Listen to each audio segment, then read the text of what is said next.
इस प्रकार हम फिर एक होंगे। परमात्मा ने 600 वर्ष पहले कह दिया था धर्मदास, कलयुग जब 5500 वर्ष बीत जाएगा उस समय परमात्मा ने कहा कि हम ही आएंगे। अब वो परमात्मा नहीं आए, दास को इस योग्य समझा होगा, भेज दिया, लेकिन पावर और शक्ति और सहयोग उसी का है, कबीर भगवान का। अब फिर दूसरे शब्दों में कबीर परमात्मा कहते हैं, मम संत मुझे जान मेरा ही स्वरूपम, मेरे संत को मुझे ही जानना, मेरा ही स्वरूप समझना। गुरु को परमात्मा के तुल्य ट्रीट करना, तब तुम्हारी समस्या हल होगी। भले ही जैसे गुरु जी परमात्मा नहीं है, लेकिन आप जी ने गुरु जी को एज ए गॉड ट्रीट करना पड़ेगा, तब आपका समाधान हो सकेगा, नहीं तो नहीं होगा। जैसे एक गणित का प्रश्न होता है ब्याज का, ऋण का, तो उसमें मूलधन ज्ञात करना होता है, तो उसमें मानना पड़ता है कि मान लीजिए मूलधन 100 रुपये, फिर उससे वो दर निकल आती है, फिर मल्टीप्लाई करके ओरिजिनल मूलधन हमें प्राप्त हो सकता है। ओरिजिनल मूलधन अरबों में होता है, लेकिन उस अरबों वाले मूलधन को प्राप्त करने के लिए हमने सपोज करना पड़ेगा कि मान ले मूलधन 100 रुपये, वो 100 रुपये मूलधन नहीं है, पर उस 100 रुपये मूलधन माने बिना वो अरबों वाला मूलधन मिले को नहीं।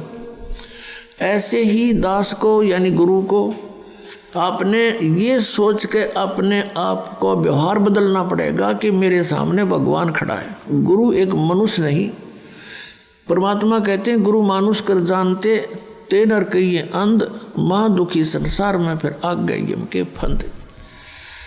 गुरु को मानुष जो गिने अर्प करे चरणामृत को पान, वो चरण धो पीवारू मानुष गिने ते नर नर कह जावेंगे युग युग होवे समान, चाहे भक्ति भी कर रहे हैं। अब ये मर्यादाएं आपने अपनानी पड़ेंगी, अपना व्यवहार बदलना पड़ेगा, अपना स्वभाव बदलना पड़ेगा, आधीनी में आना पड़ेगा। हमने आधीनी बिना भगवान नहीं मिले। हम अभिमान कितना कर सकते हैं, किस चीज़ का कर सकते हैं?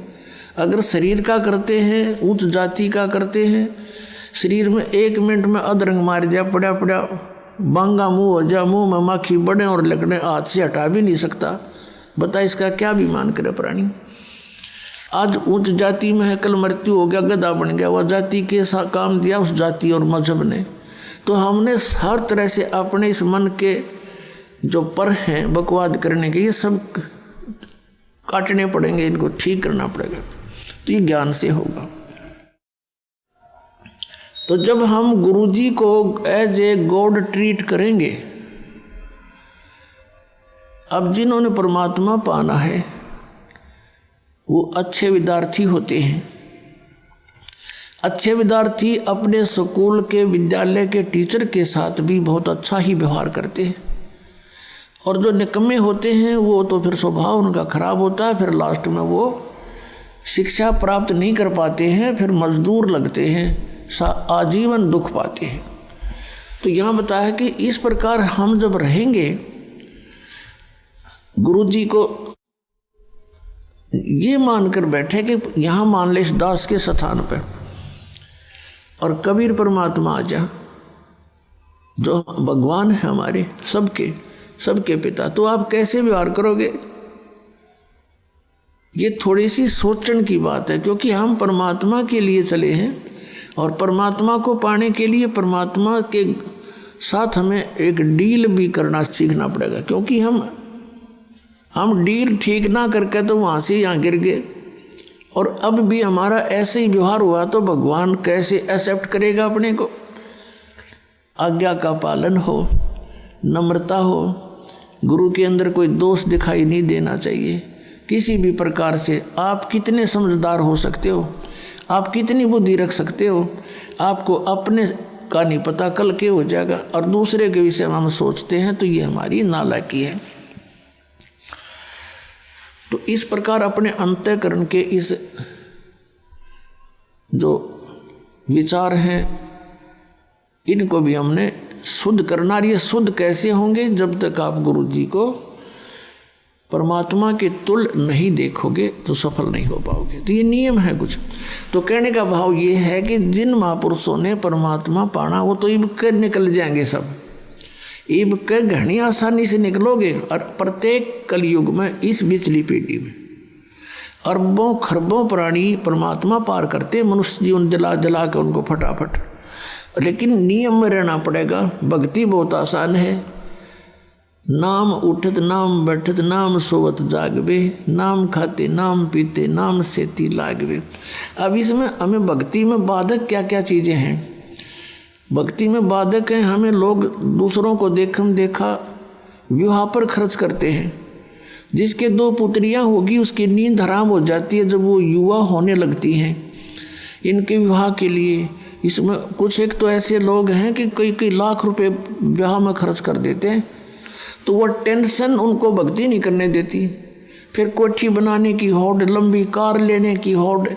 तो ये इस ज्ञान से ये मन के जो फैलाव है ये कम हो जाएगा, ये खत्म हो जाएगा, इच्छाएं समाप्त हो जाएंगी।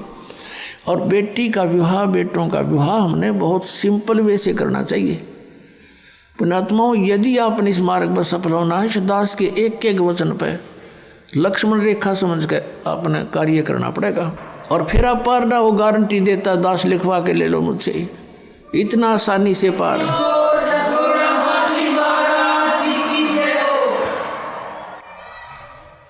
इन कार कोठियान के सिर में मारेगा, सारी उम्र खो दी इन कोठी बनाने में, कार खरीदन में, और कल मृत्यु हो जा। गधा बना फिर कुत्ता बन के अंडे सैर से पट्टे करता। तो ये हमने ज्ञान नहीं था, हम देखा लाग गए। अब बच्चा जो है बचपन से कोई बुराई नहीं करता। 90% बुराई या जो भी क्रियाएं हैं समाज से सीखता है।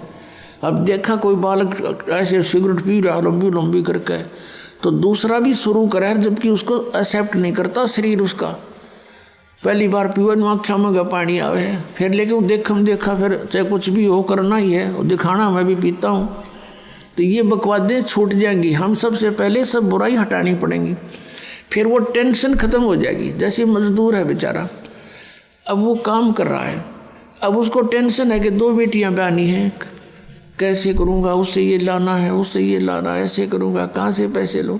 और फिर जब ये समस्या परमानेंट हल हो जाएंगी कति। और वैसे नहीं, ये ज्ञान होगा। जैसे आप किसी से दहेज लेते हो, तो वो दहेज कोई वैसे थोड़ा है, उसका पैसा आपके ऊपर ऋण हो गया। अगले जन्म में मनमाना उसका गधा बन कर देना पड़ेगा आपने। परमात्मा कहते हैं तुमने उस दरगाह का मैल नहीं देखा, और धर्मराज के तिल तिल का लेखा। एक एक पाई का हिसाब करना पड़ता है वहाँ पर। तो हम क्यों सिर में दर्द करें? 2 रोटी खानी, 2 कपड़े चाहिए, सारे साल में कुर्ते पजामे, बस काम चल जाए। तो इस प्रकार हमने इतना नॉर्मल होना पड़ेगा। ऊंच विचार रखा, भगवान में श्रद्धा बढ़ाए रखकर, फिर भी किसी वस्तु की आपको आवश्यकता होगी, भगवान दूर नहीं। जैसे कल आपको कथा सुनाई थी कि परमात्मा अनंत कोट ब्रह्मांड के स्वामी एक झोंपड़ी में बैठ के और 120 वर्ष बिता के चले गए। 120 वर्ष। और कपड़ा बुनते थे अपने हाथ से, और उससे जो मेहनताना आता था उससे अपने परिवार का पोषण करते थे। परिवार उनका अपना कैसा था? एक मुंह बोले माता पिता थे 2, जो कमल के फूल से उनको उठा कर लाए थे, और एक पुत्र एक पुत्री थी जो मुर्दे जीवित किए थे, एक दरिया में बहता हुआ जा रहा था। शेख तकी एक धार्मिक गुरु था सिकंदर लोदी राजा का, उसको सोचा था कि ये शायद यूं ही मान ले। उसने शर्त रख दी थी कि कबीर कोई मुर्दा जिंदा कर देगा तो मैं इसको अल्लाह मान लूँगा। परमात्मा ने सोचा था यदि एक शेख तकी पूरे मुसलमान धर्म का वो हेड था भारतवर्ष का, कि यदि इसकी बुद्धि ठिकाने आ गई तो सब मुसलमानों को कह देगा तुम भक्ति कर लो, और इनके पास बढ़िया मार्ग है, ये परमात्मा आए हैं। तो उन्होंने इस सोच करके एक मुर्दा किसी ने बहा दिया था। जल प्रवाह कर देते हैं कुछ कबीले, उनको ना जलाते हैं ना दबाते हैं मिट्टी में। तो वह सैकड़ों व्यक्तियों के सामने परमात्मा ने वो आत्मा धर्मराज से छुटवा के वापस के छोड़ इसको वापस और जीवित कर दिया था। और वो बच्चा फिर 12-13 वर्ष की उम्र का था। वो कबीर साहब ने अपने साथ अपने पुत्र के रूप में रखा था। उसने आत्मा में ज्ञान हो गया था कि हमारा पिता तो वास्तव में ये है। ऐसे एक शेख तकी की लड़की थी सिकंदर लोधी के धार्मिक गुरु की, वो कब्र में दबा रखी थी, मर चुकी थी। उसको फिर उसने दूसरी शर्त ये रख दी कि मेरी लड़की ने जीवित कर दे तो मैं मान लूँ। वो लड़का तो सदमे में था, वो तो जीवित ही था, वैसे ही तुक्का लग गया इसका। जब जानो मेरी पुत्री जो काफ़ी दिनों से कब्र में दबी पड़ी है, इसको जीवित कर दे। कई हजारों व्यक्तियों के सामने परमात्मा ने कब्र फुड़ा के वह लड़की भी ऊपर से छुड़वा के धर्मराज से वापस जीवित करवा दी थी। जब वो बेटी सामने आके खड़ी हुई, परमपिता ने कहा जा बेटी तेरे पिता के साथ, शेख तकी के साथ। उस लड़की ने 1.5 घंटा प्रवचन किए थे कि ये जनता वालों ये परमात्मा आए हैं। मेरी तो तैयारी हो गई थी पशु बनने की, ये वहाँ से छुड़वा के लाए हैं मुझे और जीवित किया, तुम भी आ जाओ शरण में।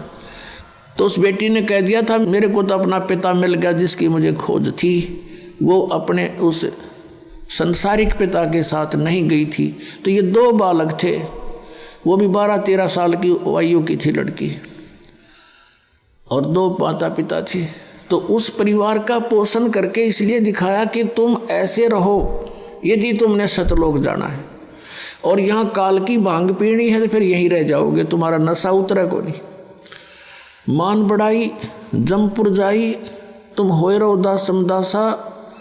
मान बढ़ाई में रहोगे तो काल के लोक में रहोगे। मान बढ़ाई छोड़ के परमात्मा में श्रद्धा बढ़ा के ज्ञान को आधार बनाकर इस सफ़र को तुम तय करो। बहुत आसानी से सफ़र तय होगा आपका, और परमात्मा बहुत सहज मिलेगा।